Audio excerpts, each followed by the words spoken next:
नहीं किया, आज वो अपराध मुझसे हो गया। बहुत पश्चाताप कर रहे हैं परीक्षित। इधर शमीक ऋषि के बेटा है श्रृंगी ऋषि, कई बच्चों के साथ खेल रहे थे और बच्चों के साथ खेल कूद करते हुए किसी बच्चों ने कहा, अरे तुम्हारे पिता के गले में किसी ने मरा हुआ सर्प डाल रखा है। श्रृंगी ऋषि दौड़े दौड़े आए, पिता के गले में मरा हुआ सर्प देखा और श्रृंगी ऋषि रो रहे हैं। और श्रृंगी ऋषि ने दुख में भर करके, दुखी होकर के हाथ में जल लेते हुए कहा, जिसने भी धृष्टता की है, जिसने भी मेरे पिता का अपमान किया है, शाप देता हूं, आज के ठीक 7वें दिन इसी सर्प का जो पूर्वज है तक्षक, वो आएगा और उस राजा को डस लेगा, उसका राम नाम सत्य हो जाएगा। बोलिए सच्चिदानंद भगवान की। सायकाल होने को आया, शमीक ऋषि की समाधि टूटी और शमीक ऋषि ने देखा श्रृंगी ऋषि रो रहे हैं। क्या हुआ? काहे को रुदन कर रहे हो, काहे को विलाप कर हो रहा है? पिताश्री, आपके गले में मरा हुआ सर्प डाला। शमीक ऋषि ने कहा, कोई बात नहीं बेटा, किसी ने मेरी परीक्षा लेने की सोची होगी, कोई मेरी परीक्षा ले रहा होगा, इसलिए शमीक ऋषि ने सर्प पकड़ा और पकड़ करके किनारे रख दिया। अरे रोते थोड़े ना बेटा, इसके लिए रोते थोड़ी ना है। पिताश्री, मुझे पता चला ये किसी और ने नहीं, राजा परीक्षित ने आपके गले में मरा हुआ सर्प डाला है। शमीक ऋषि ने कहा, परीक्षित आए थे? अरे तुमने उनको जलपान भी नहीं करवाया, उनको भोजन भी नहीं करवाया। अरे राजा आए थे हमारे आश्रम पर, तुमने उनको जलपान तक नहीं करवाया। श्रृंगी ऋषि ने कहा, ऐसा जलपान करवाया है जिंदगी भर राजा परीक्षित याद रखेंगे। क्या किया? 7 दिन में मरने का शाप दे दिया है। शमीक ऋषि ने कहा, बिल्कुल भी अच्छा नहीं किया। अरे जो राजा हम ब्राह्मणों का, संतों का, प्रजा का पालन पोषण करने वाला है, ध्यान रखने वाला है, जिस राजा की वजह से अधर्म पनपता नहीं है, धर्म ही धर्म बढ़ता है, हे श्रृंगी ऋषि, तुमने बहुत अनर्थ किया है, बिल्कुल भी अच्छा नहीं किया है। पर शास्त्र का नियम है, बाक वज्रम विष सरजः, वाणी से निकली हुई बात और धनुष से निकला हुआ तीर कभी लौट के नहीं आता है।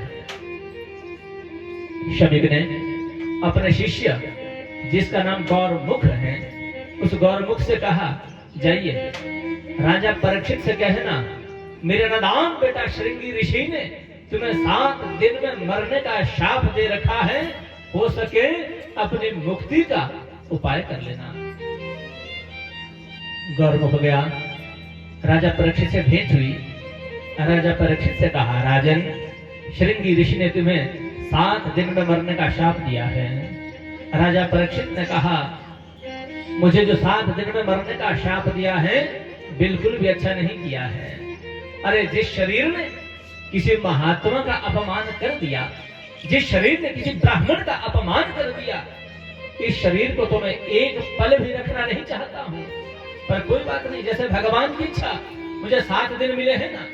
राजा परीक्षित ने अपना राजपाट अपने बेटा जन्मेजय जय को दिया और अपने राजा के जो वस्त्र थे उतार दिए, जन्मेजय का अभिषेक किया और राजा परीक्षित ने संन्यास के वस्त्र धारण करके, राजा परीक्षित एकदम प्रसन्न हैं, एकदम प्रसन्नचित्त दिख रहे हैं। महारानी ने कहा, स्वामी बड़े प्रसन्न लग रहे हो, बड़े खुश लग रहे हो।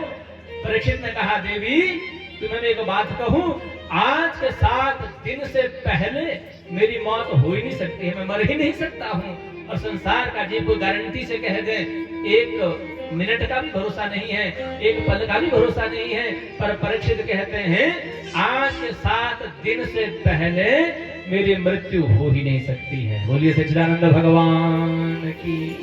राजा परीक्षित हस्तिनापुर से निकले और उत्तर प्रदेश मुजफ्फरनगर के बिल्कुल समीप में एक ताल पड़ता है जिसका नाम है शुकताल।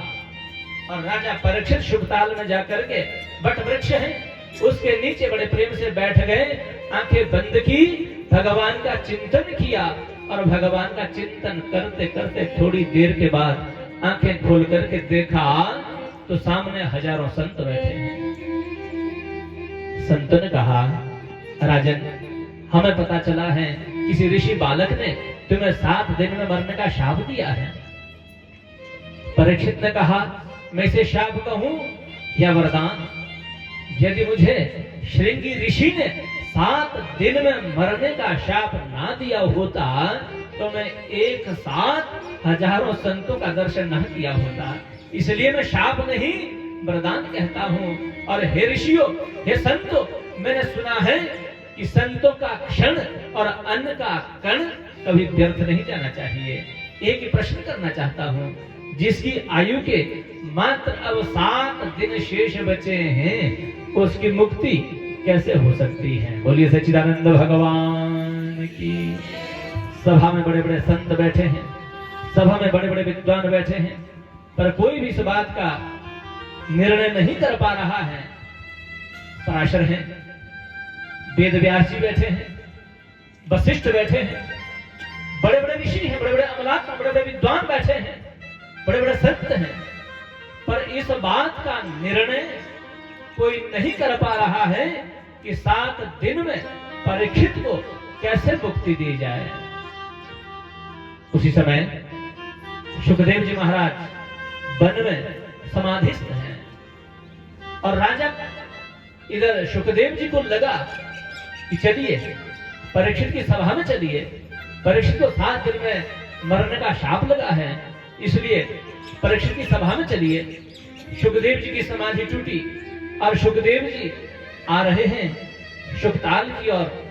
राजा परीक्षित जहां बैठे हुए हैं वटवृक्ष के नीचे, और जैसे ही सुखदेव जी चलते चलते आए और जैसे ही हजारों संत बैठे हैं और जैसे ही सुखदेव जी को आते हुए देखा, सब ऋषियों ने खड़े होकर के राजा परीक्षित से कहा, परीक्षित कहीं जाने की आवश्यकता नहीं है, कहीं भागने की आवश्यकता नहीं है, अरे मुक्ति तो तुम्हारी और आ रही है।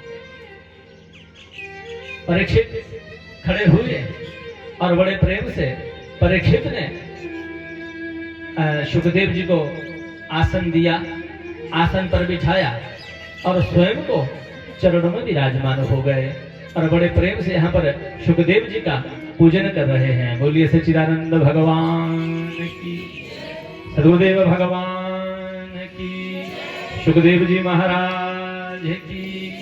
आइए हम भी बड़े भाव से, बड़े प्रेम से सुखदेव जी के रूप में अब अपने गुरु का चिंतन करते हैं, बड़े भाव से, बड़े प्रेम से उनका अर्चन करते हैं। मेरे सतगुरु मुझको देना सहारा, कहीं छूट जाए ना ये दामन तुम्हारा। मेरे सतगुरु मुझको देना सहारा, कहीं छूट जाए ना ये दामन तुम्हारा। मेरे सतगुरु मुझको देना सहारा, कहीं छूट जाए ना ये दामन तुम्हारा। मेरे सतगुरु मुझको देना सहारा, कहीं छूट जाए ना ये दामन तुम्हारा। मेरे सतगुरु भाव से मीठी मीठी तालियां।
इशारों से मुझे तो बुलाती है दुनिया। ना देखो ये जग का झूठा किनारा, देखो ये जग का झूठा किनारा, कहीं छूट जाए ना ये दामन तुम्हारा, मेरे सतगुरु मुझको देना सहारा, कहीं छूट जाए ना ये दामन तुम्हारा, मेरे सतगुरु। बड़े भाव से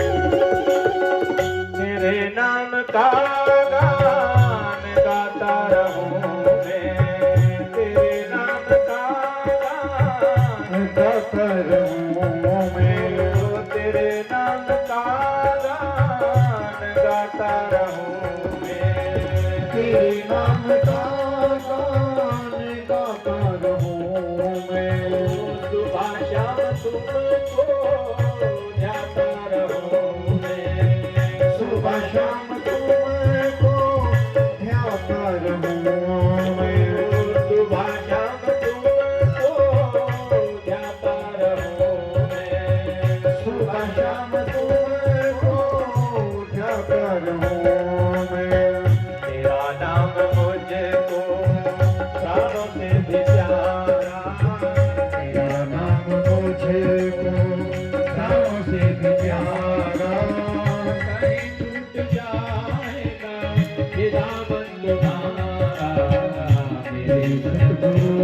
मुझको दीना सहारा, कहीं छूट जाए ना ये दामन तुम्हारा, मेरे सतगुरु।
मैंने जो दुनिया में आया, मूल गवाया मैंने ब्याज भी गवाया, मूल गवाया मैंने ब्याज भी गवाया, मूल भी गवाया मैंने ब्याज भी गवाया, मूल गवाया मैंने ब्याज भी गवाया, ना भेजना जग में दोबारा, ना भेजना इस जग में दोबारा, कहीं छूट जाएगा ये दामन तुम्हारा, मेरे सतगुरु मुझको देना सहारा, कहीं छूट जाएगा ये दामन तुम्हारा, मेरे सतगुरु मुझको देना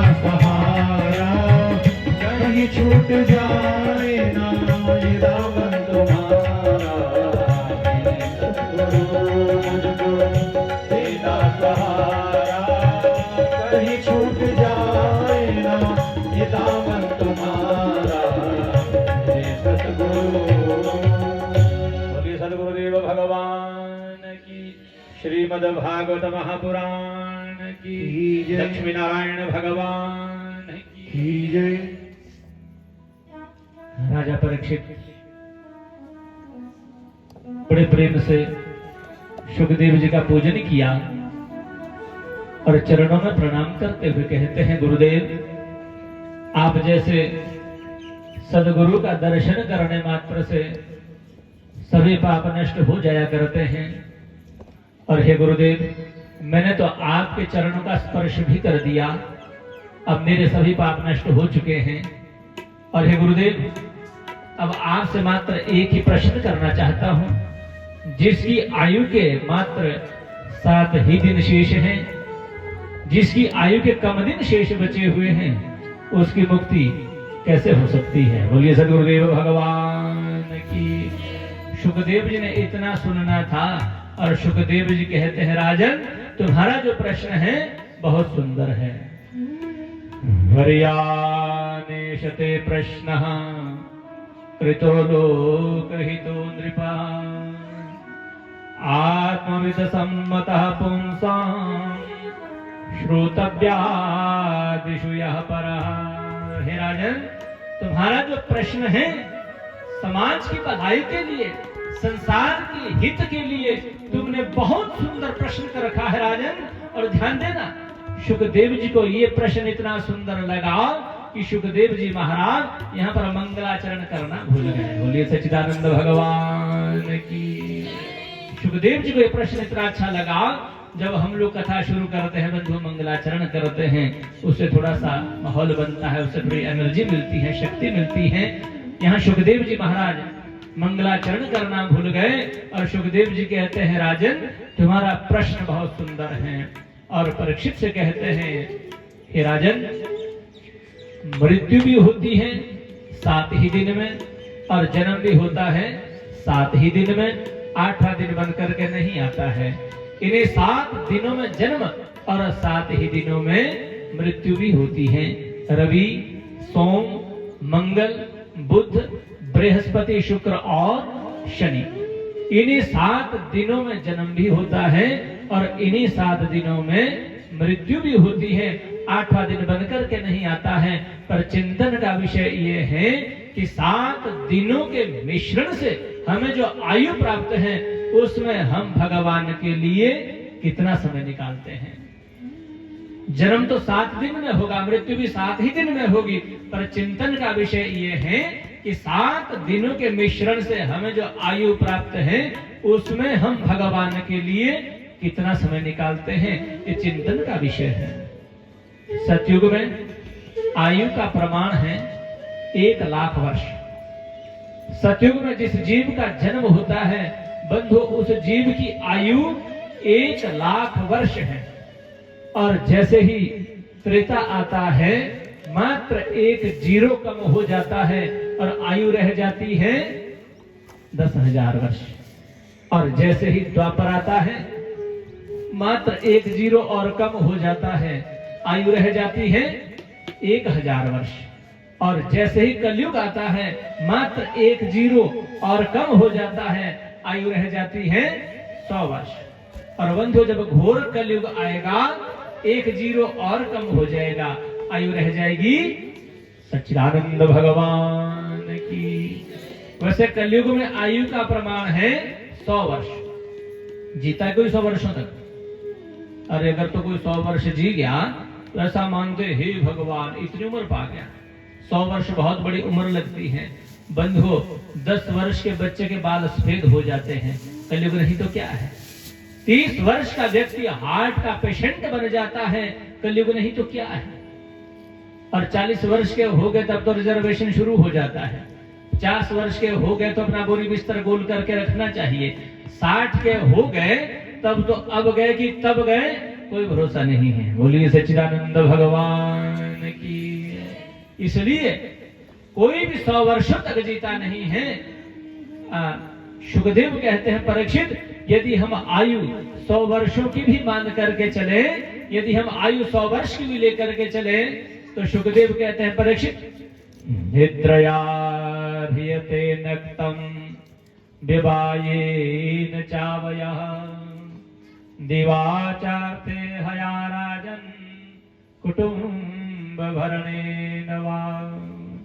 यदि हम आयु 100 वर्ष की भी मान करके चले तो उन 100 वर्षों में भी आधी आयु अर्थात 50 वर्ष हमारे सोने में निकल जाते हैं, निद्रया। क्योंकि 100 वर्ष की आयु में हमारे 50 वर्ष जो है सोने में निकल जाते हैं। क्यों? क्योंकि 24 घंटे के दिन और रात होते हैं, तो 12 घंटे जो रात के होते हैं उसमें हम लोग सो जाते हैं। इसलिए 50 वर्ष तो हमारे सोने में निकल गए, रह गए 50 वर्ष। उसमें से 25 वर्ष हमारा विद्या ग्रहण करने में निकल जाता है, धन कमाने की विद्या सीखने में हमारा 25 वर्ष तो वहां खत्म हो जाता है।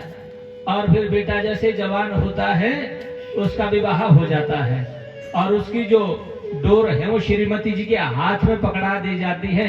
समझो आज तक छोटा मोटा जो भजन करता भी था वो भी खत्म। बोलिए सच्चिदानंद भगवान की। अब जैसे विवाह हुआ, विवाह होते ही भैया व्यक्ति फंस जाता है, बंध जाता है। विवाह के बाद खड़े हो जाओ, खड़े हो गए, आगे चलो, चल दिए, बैठ जाओ, बैठ गए, खड़े हो जाओ, खड़े हो गए। क्योंकि मेन स्विच जो है ना श्रीमती जी के हाथ में होता है। बोलिए सच्चिदानंद भगवान की। कभी बेटा नहीं मानता, कभी बेटी नहीं सुनती, कभी पत्नी नहीं मानती, कभी कारोबार सही से नहीं चलता है। इसी उलझन में व्यक्ति का पूरा जीवन जो है नष्ट हो जाता है। सुखदेव कहते हैं परीक्षित, चिंतन का विषय ये है कि हम भगवान के लिए कितना समय निकालते हैं, ये चिंतन का विषय है। और हे राजन, भगवान का चिंतन करने के लिए मन को संयम करना होगा, मन को एकाग्र करना होगा। और जिसका मन संयम में है धीरे धीरे भगवान का वो साक्षात्कार कर लेता है, भगवान को प्राप्त कर लेता है। परीक्षित ने कहा गुरुदेव मन को संयम में करने का तरीका क्या है, मन को कैसे संयम में किया जा सकता है? तो परीक्षित सुखदेव कहते हैं परीक्षित मन को यदि संयम में करना चाहते हो तो जीवन में 4 बातों को ध्यान में रखो। सुखदेव जी मन को संयम में करने का तरीका बता रहे हैं। बोलिए सच्चिदानंद भगवान की। आराम से बोलना। कृष्ण कन्हैया की। 4 बातें बड़े काम की है। यदि मन को संयम में करना चाहते हो तो इन 4 बातों को जीवन में ध्यान रखना। सुखदेव कहते हैं परीक्षित, जितासनो जित श्वासो जित संगो जितेंद्रिया। ये 4 बातें बड़े काम की हैं। बंधु, अगर मन को संयम में करना चाहते हो तो मन को संयम में करने का सबसे पहला तरीका है जितासनो। एक आसन पर ज्यादा देर तक बैठने की आदत डालो। बहुत कठिन विषय है। तथा 10 मिनट नहीं होते तब तक एक टांग ऊपर करेंगे, उसको नीचे तब तक दूसरी टांग ऊपर करेंगे। बोलिए सच्चिदानंद भगवान। कई बार तो ऐसा लगता है जैसे नीचे से कोई चींटियां चढ़ रही है, पर ध्यान देना चींटियां है नहीं। सुंदर पंडाल बना है, सुंदर गद्दे बिछे हैं, मैट बिछा रखे हैं, चींटियां तो ऊपर आ ही नहीं सकती है, पर लगता है। क्यों? क्योंकि हमारा मन कथा में नहीं, हमारा मन शरीर में लगा हुआ है। और जिसका आसन सिद्ध है धीरे धीरे मन भी संयम में हो जाता है। कई बार तो टांगों में इतनी दर्द हो जाती हैं, टांगे सीधी फैला देते हैं व्यास गद्दी की ओर। लो व्यास जी आप शीशा देख लो। हाँ, भागवत जी को भी दिखा देते हैं। भागवत जी हमारे पैर कितने सुंदर है। ध्यान देना, व्यास पीठ की और पुराण की ओर जो है पैर पसारना नहीं चाहिए, पाप लगता है, दोष लगता है। जितासनो, एक आसन पर ज्यादा देर तक बैठने की आदत डालो।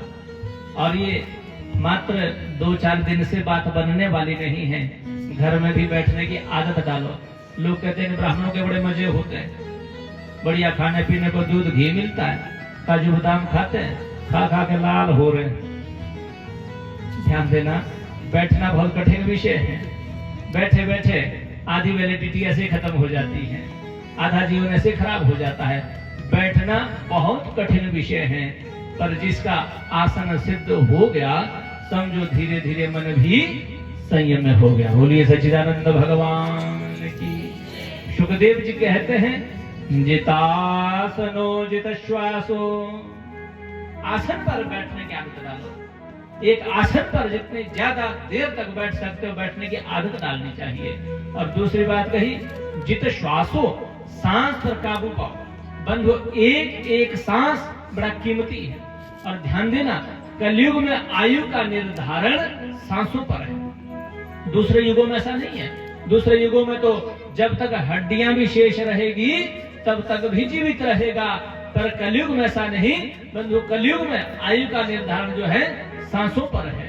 आप लोगों ने कभी देखा होगा, वृद्धावस्था आती है और वृद्धावस्था आने पर जब रोग लग जाता है शरीर में, कई कई दिनों तो तक जो है लोग बिना भोजन के रह लेते हैं, बल्कि 2-4 दिन तो बिना पानी के भी चलते हैं। कई इतनी बुरी स्थिति होती है, मात्र सिर्फ श्वास चलता है। और जितने सांस मिले हैं उतने सांस तो लेने पड़ेंगे, और जितने सांस मिले हैं उतने लेकर के राम नाम सत्य होते देरी नहीं है। इसलिए आयु को बढ़ाया जा सकता है। बोलिए सच्चिदानंद भगवान की। सांस को कभी व्यर्थ मत फेंको, सांस पर हमेशा काबू पाओ, और धीरे धीरे आयु को बढ़ाया जा सकता है सांस पर काबू करने से। और तीसरी बात कही, जितासनो जित श्वासो जित संगो जितेंद्रियः। संग अच्छा करो। वैसे तो ऐसा कहा है, वे संगम त्यक्त्वा समाचरेत्, कभी भी किसी का संग मत करो। अगर बिना संग के नहीं रह सकते हैं तो सत्संग करो, अपने से बड़ों की सनिधि ग्रहण करो, अपने बुजुर्गों के पास बैठो, अपने से बड़ों के साथ बैठ करके उनसे कुछ अच्छी बातें ग्रहण करो, अच्छी बातें सीखो। उससे धीरे धीरे मन जो है संयम में होता है। और अंतिम बात कही, जितेंद्रियः, देखना इंद्रियों के न घोड़े भगे, इनमें हरदम ही संयम के कोड़े लगे। 5 ज्ञानेंद्रियां, 5 कर्मेंद्रियां, और इन सब का मालिक है मन। 11वीं इंद्रिय जिसे कहा जाता है। बंधुओं, इंद्रियों पर संयम बरतना होगा, इंद्रियों को संयम में रखना होगा। और जिसकी इंद्रियां संयम में हो जाती हैं, धीरे धीरे मन भी संयम में हो जाता है। 4 चीजें बताई सुखदेव जी ने। एक, आसन पर ज्यादा देर तक बैठने की आदत डालो, सांस पर काबू पाओ, संग अच्छा करो, और इंद्रियों को संयम में रखो तो धीरे धीरे मन जो है संयम में हो जाता है। और सुखदेव कहते हैं, परीक्षित, पहले सृष्टि में जब कुछ भी नहीं था, पूरी सृष्टि जलमग्न थी, जल ही जल हुआ करता। जल को कहते हैं नाद, और उसके ऊपर जो विश्राम करता है, उसके ऊपर जो ऐन करता है, शयन करता है, उसके ऊपर जो विश्राम करता है, वे नारायण भगवान है कि उसे नारायण कहा जाता है। और भगवान नारायण शेषशैया पर पड़े हुए हैं, और चारों ओर जलमग्न है। ये पृथ्वी जल ही जल चारों ओर पड़ा हुआ है। और भगवान नारायण के मन में एक भाव पैदा हुआ, एको हम बहुश्याम, मैं एक हूँ, बहुत बन जाऊं।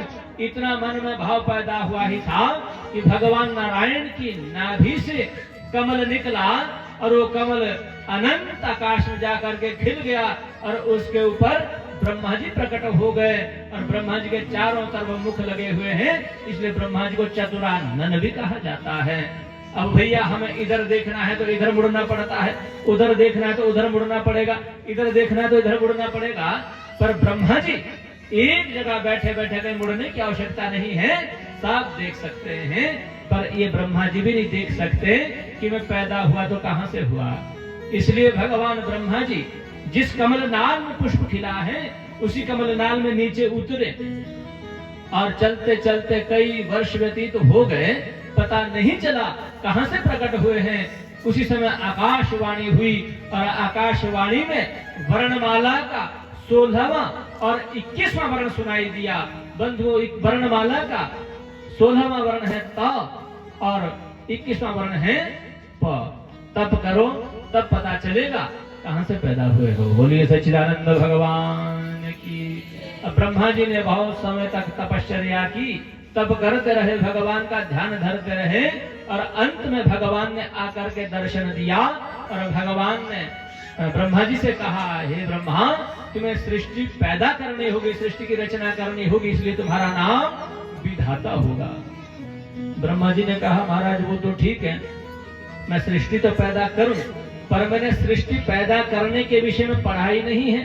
भाई जब तक मैंने उसके विषय में डिग्री नहीं की तो मैं उस चीज को कैसे तैयार कर सकता हूँ। भैया जब डॉक्टर बनता है ना कोई, तो पहले डॉक्टरी करनी पड़ती है। जब कोई वकालत करता है तो पहले वकालत पढ़नी पड़ती है। उसी प्रकार से ब्रह्मा जी कहते हैं महाराज मैंने सृष्टि के विषय में पढ़ा ही नहीं है, इसके विषय में मैंने कोई डिग्री ही नहीं की है, तो आप मुझे आदेश करें मैं सृष्टि पैदा करूं तो सही, पर कैसे सृष्टि पैदा करूं। पर ब्रह्मा जी कहते हैं महाराज मैं सृष्टि तो पैदा करूं, पर उसमें मेरी आसक्ति नहीं होनी चाहिए, इतनी कृपा कर दीजिए। बोलिए सच्चिदानंद भगवान की। भगवान नारायण कहते हैं ब्रह्मा मैं तुम्हें बताता हूँ सृष्टि कैसे पैदा होती है।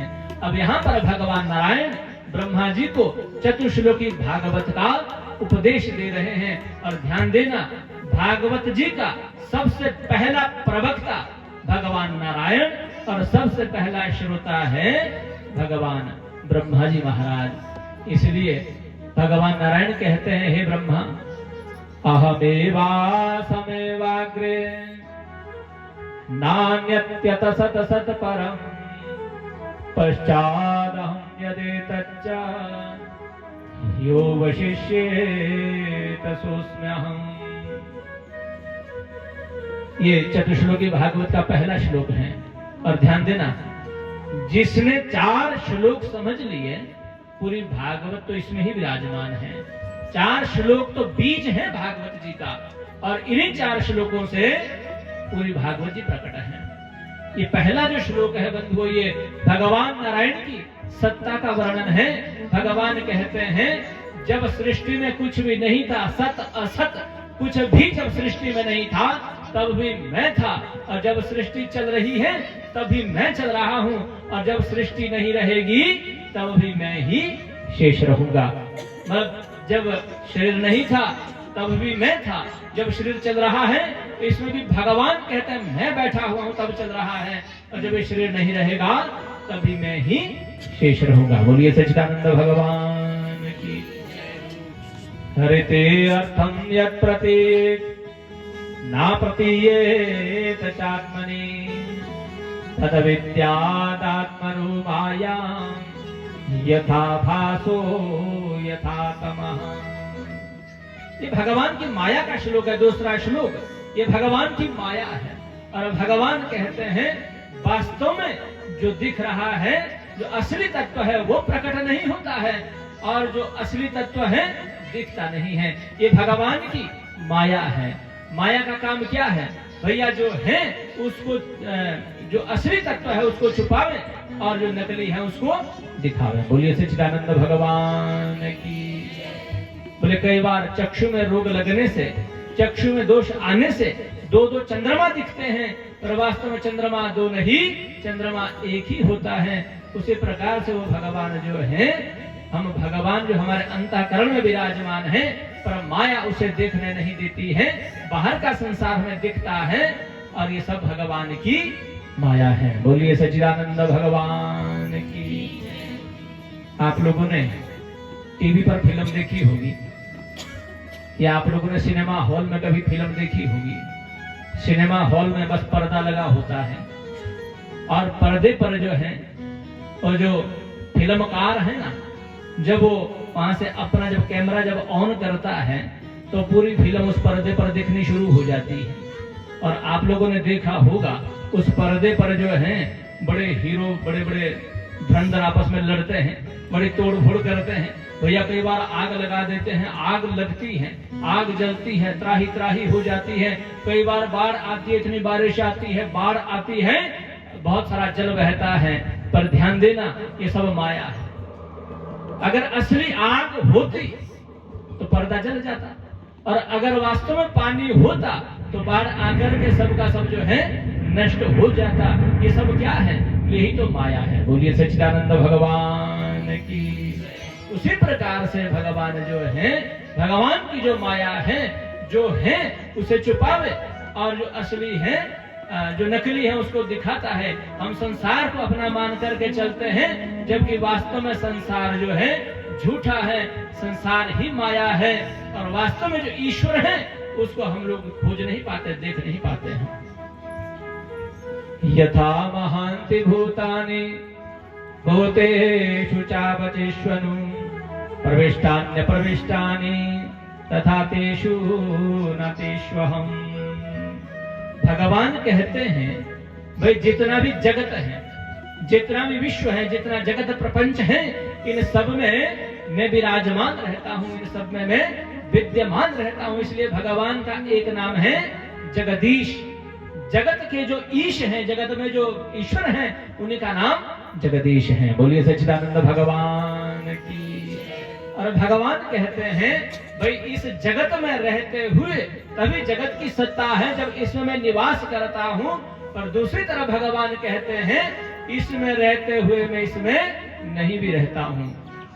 अगर जगत में भगवान है भाई तभी तो जगत की सत्ता है, जब इसमें भगवान है तभी जगत की सत्ता है, तभी जगदीश है।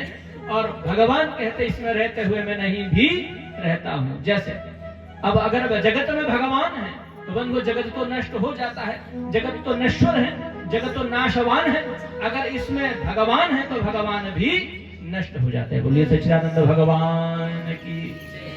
अपने शरीर पर लीजिए, बोले हमारा शरीर है ना, जब इसमें भगवान है तभी तो शरीर चल रहा है।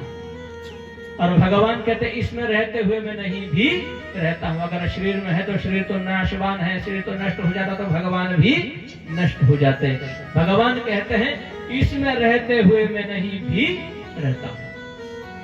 एतावदेव जिज्ञास्यं तत्व जिज्ञासुनात्मनः अन्वयावतिरेकाभ्याम यस्या सर्वत्र सर्वदा।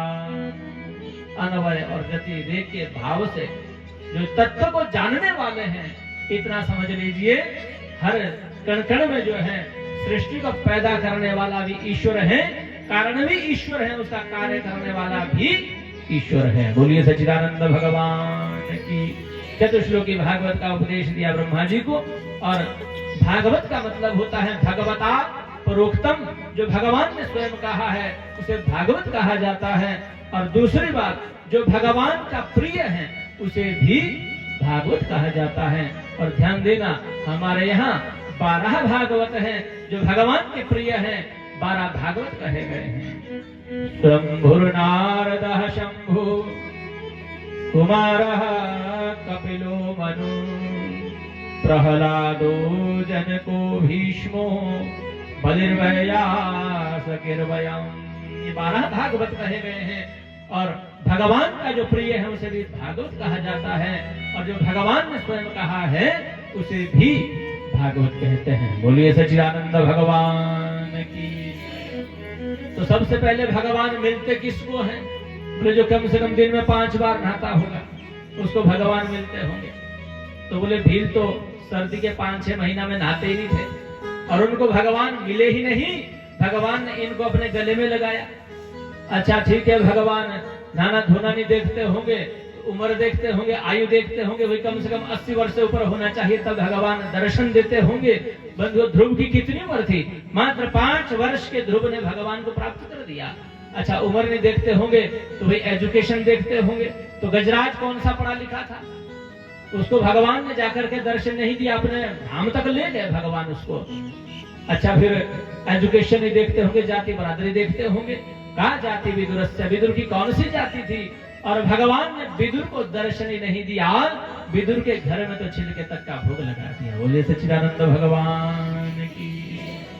भगवान कृष्ण गए हस्तिनापुर दुर्योधन को समझाने के लिए।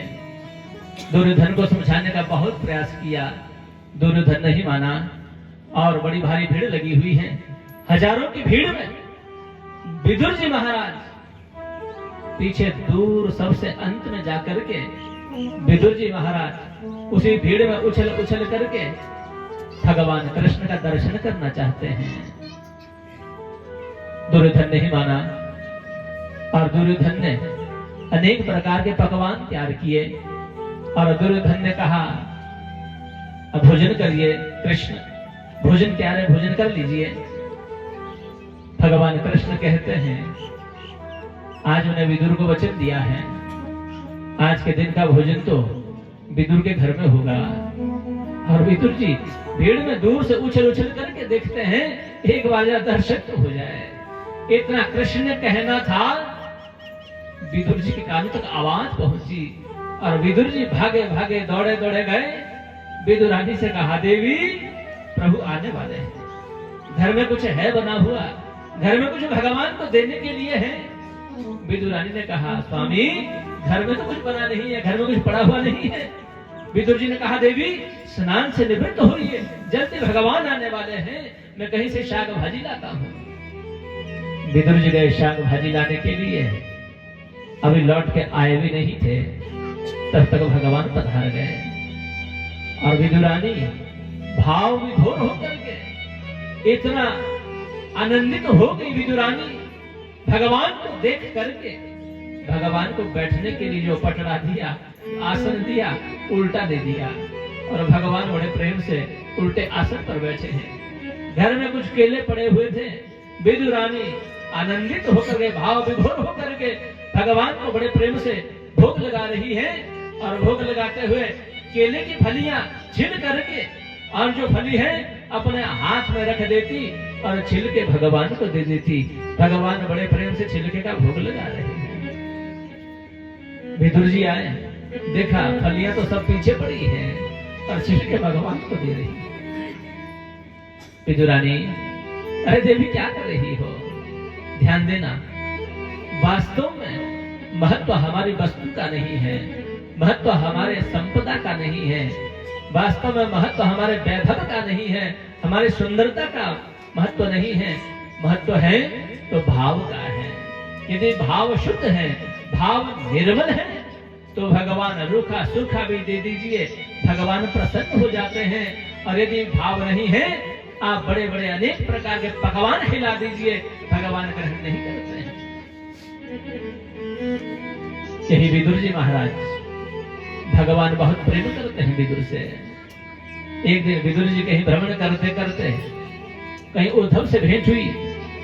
उद्धव से कहा, हे उद्धव, तुम कितने भाग्यवान हो, तुमने अंतिम समय में भगवान का दर्शन तो कर लिया।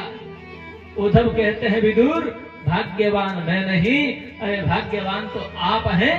अंतिम समय में भगवान कृष्ण ने तुम्हें याद किया और भगवान कृष्ण ने आपके लिए प्रणाम भेजा है और ये कहा है, यदि विदुर के मन में कुछ प्रश्न हो, विदुर के मन में कुछ भाव हो, तो विदुर को मैत्रेय मुनि के पास हरिद्वार भेज देना। ध्यान देना बंधु, वो जी बड़ा भाग्यवान है जो हमेशा भगवान का भजन करता है। वो जीव बड़ा भाग्यवान है जो हमेशा भगवान का चिंतन करता है, भगवान का भजन करता है। पर ध्यान देना, उससे भी ज्यादा भाग्यवान वो है जिसका भगवान भी चिंतन करते हैं। ऐसे हैं विदुर जी महाराज। और विदुर जी यहाँ से उद्धव ने कहा है, उद्धव ने कहा, भैया भगवान कृष्ण ने तुम्हें प्रणाम भेजा है और ये कहा है, यदि तुम्हारे मन में कुछ प्रश्न हो तो आप विदुर मैत्रेय मुनि के पास हरिद्वार चले जाएं। और यहीं से विदुर जी महाराज मैत्रेय मुनि के पास हरिद्वार जा रहे हैं। बोलिए सच्चिदानंद भगवान की। अब विदुर और मैत्रेय जी दोनों भगवान के अनन्य भक्त हैं। और ध्यान देना, जब दो चोर आपस में मिलते हैं तो बात चोरी की होती है, जब दो ताश खेलने वाले आपस में मिलते हैं बात ताशबाजी की होती है, दो पैग लगाने वाले आपस में मिलते हैं तो बात खाने पीने की होती है, और जब दो भक्त आपस में मिलते हैं तो बात भगवान की होती है। 4 मिले 64 खिले, 20 रहे कर जो, हरिजन से हरिजन मिले, बिहन से 7 करोड़। जब एक भक्त से दूसरा भक्त जब मिलता है तो वो प्रत्येक रोम रोम पुलकित हो जाता है, आनंदित हो जाता है। और आज विदुर जी और मैत्रेय जी जैसे मिले, विदुर जी ने मैत्रेय मुनि को प्रणाम किया और मैत्रेय मुनि से कहा, हे प्रभु आपसे कुछ प्रश्न करना चाहता हूँ। मैत्रेय मुनि कहते हैं, आदेश करिए। तो विदुर जी ने पहला प्रश्न किया है, प्रभु भगवान दुनिया को क्यों बनाते हैं? और प्रभु दूसरा प्रश्न ये, यदि भगवान ने दुनिया को बना दिया उसमें कोई सुखी क्यों, उसमें कोई दुखी क्यों? और तीसरा प्रश्न प्रभु, यदि मानव भगवान का अवतार क्यों होता है? तीसरा प्रश्न यह है, भगवान का अवतार क्यों होता है? भगवान चाहे दुष्टों को पैदा ही ना होने दे, और भगवान चाहे वहां बैठे बैठे दुष्टों का संहार कर सकते हैं। मेरे 3 प्रश्न हैं। पहला प्रश्न, भगवान दुनिया को क्यों बनाते हैं? दूसरा प्रश्न, अगर बना दिया उसमें कोई सुखी क्यों, उसमें कोई दुखी क्यों? तीसरा प्रश्न, भगवान का अवतार क्यों होता है? बोलिए सच्चिदानंद भगवान की। मैत्रेय मुनि कहते हैं, विदुर जी, भगवान दुनिया को इसलिए बनाते हैं, क्रीडार्थमात्मन इदं त्रिजगत् कृतं ते स्वामं तु तत्र कुदयो पर ईश कुर्युः। भगवान दुनिया को इसलिए बनाते हैं क्रीडार्थम, खेलकूद के लिए। भगवान को दुनिया बनाने में आनंद मिलता है। भगवान दुनिया को बनाते हुए आनंद लेते हैं क्रीडार्थम, खेलकूद के लिए। जैसे गांव का पहले माहौल ऐसा था, भाई छोटे छोटे बच्चे पशुओं के पास जाया करते थे, और छोटे छोटे बच्चे रोज जब स्कूल से आएंगे, विद्यालय से आएंगे, जाओ भाई पशु के पास चले जाओ। और छोटे छोटे बच्चे पशुओं को लेकर के खेत में कहीं घासनी में जा करके छोटे छोटे मकान बनाते थे, और खेलने के लिए मकान बना करके भाई जब तक समय है गौचारण का तब तक उसमें बड़े प्रेम से खेलते हैं, और जैसे ही घर आने का समय होता है मकान को गिरा देते हैं। बोलिए सच्चिदानंद भगवान की। उसी प्रकार भगवान जो है दुनिया को बनाते हैं क्रीडार्थम, खेलकूद के लिए भगवान जो है इस सृष्टि को पैदा करते हैं। रही सुख और दुख की बात, ना भगवान किसी को सुख देते हैं, ना भगवान किसी को दुख देते हैं। बंधु, अपना कर्म होता है, जैसा जिस जीव का कर्म है उसी के अनुसार सुख और दुख भोगना पड़ता है। और रही भगवान के अवतार की बात, तो भगवान का अवतार दुष्टों के लिए नहीं होता है, भगवान का अवतार हमेशा भक्त के लिए होता है। पर इतना जरूर है, आते हैं भक्त के लिए, आते हैं अपने भक्त की रक्षा करने के लिए, पर जब आ जाते हैं तो थोड़ा झाड़ू पोछा लगा करके चले जाते हैं। भैया कहीं हिरण्याकश्यप, हिरण्याक्ष जैसे कहीं मकड़े के जाल है, कहीं शिशुपाल, कहीं दंतवक्त्र हैं, थोड़ा बहुत झाड़ू पोछा लगा करके चले जाते हैं, पर वास्तव में आगमन दुष्टों के लिए नहीं, भगवान का आगमन होता है भक्त के लिए। बोलिए सच्चिदानंद भगवान की। आराम से बोलना, कृष्ण भगवान की। कश्यप नाम के ऋषि हुए। कश्यप का मतलब होता है पश्यति पश्यकः, और पश्यकः एक कश्यपः। भाई एक जगह बैठे बैठे जो सब कुछ देख सकता है उसका नाम कश्यप है। कश्यप जी की 13 पत्नियां, दिति, अदिति, काष्ठा, कद्रु, इला, बिनता, सुरमा इत्यादि 13 पत्नियां हुई। दिति के तो हुए दैत्य और अदिति के हुए देवता। एक दिन कश्यप जी संध्या बेला, सायकाल चल रहा है, और सायकाल में कश्यप जी महाराज बड़े प्रेम से भगवान का भजन कर रहे हैं। और संध्या बेला में भगवान का भजन होना चाहिए। ध्यान रखना, संध्या बेला में 3 बातों का विशेष ध्यान रखें। एक तो संध्या बेला में कभी भोजन नहीं करना चाहिए, क्योंकि आसमान में भूत प्रेत पिशाच विचरण करते हैं, और यदि हम संध्या बेला में भोजन करते हैं तो उन असुरों की परछाई भोजन पर पड़ती है, और जो भोजन ग्रहण करता है तो दूषित होता है। अन्न दूषित होने से वो जीव जो है बीमार पड़ जाता है। दूसरी बात, संध्या बेला में कभी सोना नहीं चाहिए, उससे भी असुरों की परछाई उस जीव पर पड़ती है और भी ज्यादा बीमार पड़ जाता है। तीसरी बात, संध्या बेला में कभी गर्भ धारण नहीं करना चाहिए। गर्भ में जो जीव जाता है उस पर भी असुरों की परछाई पड़ती है, और गर्भ में जो जीव जाता है दुष्ट हो जाता है, अत्याचारी हो जाता है। कश्यप जी महाराज भगवान का भजन कर रहे हैं, और भगवान का भजन करते करते संध्या बेला चल रही थी।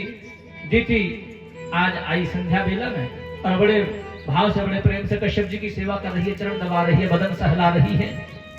कश्यप जी ने कहा, देवी क्या बात है, सेवा ज्यादा हो रही है। दिति ने कहा, स्वामी मेरी जो दूसरी बहनें हैं ना, सबके संतानें पैदा हो चुकी हैं, अभी तक मैंने किसी संतान को जन्म नहीं दिया, मैं भी किसी पुत्र को पैदा करना चाहती हूँ। कश्यप जी कहते हैं देवी संध्या वेला चल रही है, संध्या काल चल रहा है, गर्भ धारण करने का समय नहीं है। बहुत समझाया कश्यप जी ने। कामातुराणाम न भय न लज्जा, कामातुर जो व्यक्ति होता है न उसे भय होता है न उसे लज्जा होती है। जबरदस्ती गर्भ धारण किया और कश्यप जी ने गर्भ धारण तो कर दिया पर साथ में शाप भी दे दिया, देवी तेरे गर्भ से बालक एक नहीं दो बालक पैदा होंगे, दोनों दुष्ट होंगे, दोनों अत्याचारी होंगे। दिति ने कहा स्वामी दुष्ट बच्चों को पैदा करना नहीं चाहती हूँ। कश्यप जी कहते देवी काल का प्रभाव है, समय का प्रभाव है, कहीं ले नहीं जा सकता हूँ। तेरे गर्भ से बालक दो होंगे, दुष्ट होंगे और अत्याचारी होंगे। बार बार निवेदन किया, क्षमा मांगी, प्रार्थना की, स्वामी अपराध हो गया, गलती हो गई, क्षमा कर दीजिए। कश्यप जी ने कहा देवी अब काल का प्रभाव है, तुझे शाप तो लग चुका है पर साथ में वरदान भी देता हूँ। तेरे जो बालक होंगे बड़े दुष्ट होंगे, बड़े अत्याचारी होंगे, पर तेरा जो पोता होगा बड़ा धर्मात्मा होगा, भगवान का अनन्य भक्त होगा, भगवान का बड़ा प्रेमी होगा। बोलिए सच्चिदानंद भगवान की। दिति ने गर्भ धारण किया और कितने वर्षों तक 100 वर्ष तक दिति ने गर्भ धारण करके रखा था। दिति जानती है बच्चों को पैदा ही नहीं करूंगी तो दुष्ट भी कहां से होंगे। अपने गर्भ में संभाल करके रखा है। 100 वर्षों तक दिति के गर्भ में 2 बालक पल रहे हैं। शौनक ऋषि ने प्रश्न किया महाराज कि दिति के गर्भ में जो बालक है कौन है। सूत जी कहते ऋषियों भगवान नारायण के 2 पार्षद हैं, जय और विजय। एक बार सरकार ऋषि भ्रमण करते करते वैकुंठ में गए और वैकुंठ में जाकर के जैसे अंदर प्रवेश करना चाहा, भगवान नारायण के 2 द्वारपाल हैं जय और विजय। इन्होंने रोकते हुए कहा हे प्रभु आप बिना पूछे अंदर जा रहे हो, हम भी तो यहाँ के सेवक हैं, हमारे भी कुछ कर्तव्य है, हमारा भी कुछ दायित्व है, आप बिना बताए ही अंदर जा रहे हो। सनकादि ऋषि ने कहा अच्छा हमें भी किसी से पूछने की आवश्यकता है, हमें भी किसी से अनुमति लेने की आवश्यकता है। शाप देते हुए कहा तुम्हें अभिमान हो गया है वैकुंठ में रहते हुए, अब तुम यहाँ पर रहने योग्य नहीं, मृत्यु लोक में चले जाओ। भगवान ने आकर के दर्शन दिया और जय और विजय ने कहा हे प्रभु अब हमें शाप तो लग चुका है, हमारी मुक्ति कैसे होगी। भगवान नारायण कहते हैं हे जय और विजय तुम्हें मृत्यु लोक में जाना होगा। 3 जन्मों में तुम्हारे 3 जन्म होंगे, 3 जन्मों में तुम असुर होंगे, पर 3 जन्मों में तुम्हारा उद्धार मेरे ही हाथों होगा। बोलिए सच्चिदानंद भगवान की। यही भगवान नारायण के 2 पार्षद हैं जय और विजय, यही दिति के गर्भ में आए और दिति ने जब इन 2 बच्चों को जन्म दिया इन्हीं के नाम हिरण्याक्ष और हिरण्यकश्यप रख दिए गए।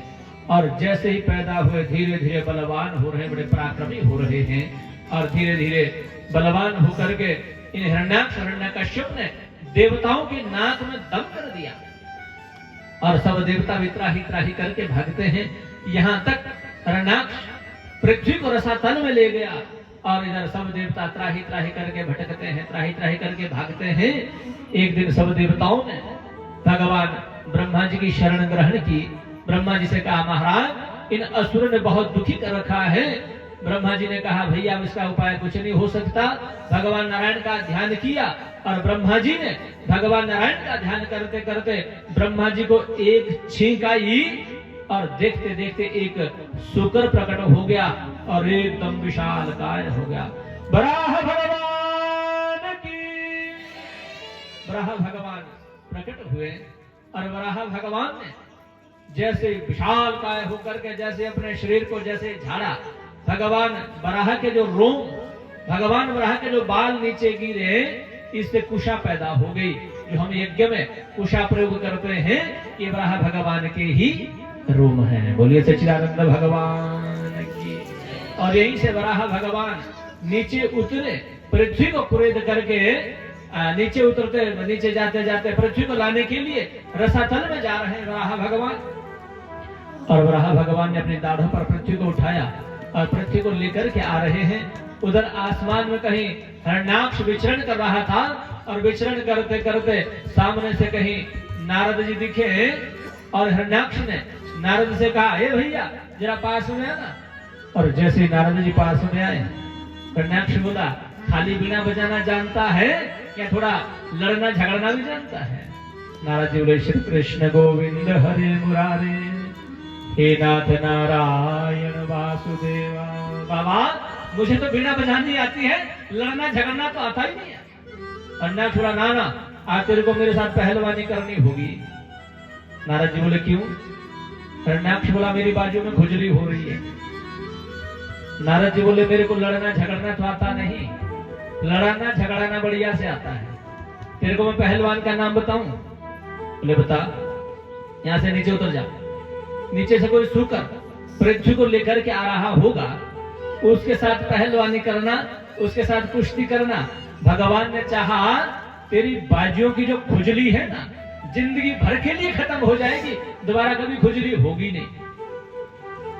अब हिरण्याक्ष नीचे उतरा और जैसे वराह भगवान पृथ्वी को लेकर के आ रहे हैं, और जैसे ही वराह भगवान के सामने हिरण्याक्ष पहुंचा, भगवान का रास्ता रोक करके सामने खड़ा हो गया। भगवान ने अपना रास्ता बदला, दूसरे रास्ते से निकलने लगे। अब फिर उधर सामने खड़ा हो गया। अब बिना बात के लड़ाई तो हो ही नहीं सकती है। अब दूसरे मार्ग से निकलने लगा, इधर फिर सामने खड़ा हो गया। और हिरण्याक्ष बोला है कहां ले जा रहे पृथ्वी? ये पृथ्वी हमारी है, कश्यप जी ने हमें दान में दे रखी है, छोड़ दीजिए पृथ्वी को। बराह भगवान फिर भी कुछ नहीं बोले। अरे सुनाई नहीं देता? ये पृथ्वी हमारी है, कश्यप जी ने हमें दान में दे रखी है, पृथ्वी छोड़ दीजिए। बराह भगवान फिर भी कुछ नहीं बोले। अंत में हिरण्याक्ष बोला बोलेगा भी कैसे? जंगली शुकर जो है, बोलिए सच्चिदानंद भगवान की। आराम से बोलना कृष्ण भगवान की। हिरण्याक्ष बोला बोलेगा भी कैसे? जंगली शुकर जो है, ध्यान देना, किसी को गाली देनी हो ना तो संस्कृत में देना, बिल्कुल नहीं समझेगा क्या बोला। अब हिरण्याक्ष कहता है, भगवान नारायण कहते हैं, बराह भगवान ने कहा भैया तुमने बिल्कुल सत्य कहा, हम लोग जंगली शुकर हैं, पर तुम्हारे जैसे ग्राम सिंहों को ढूंढते फिरते हैं।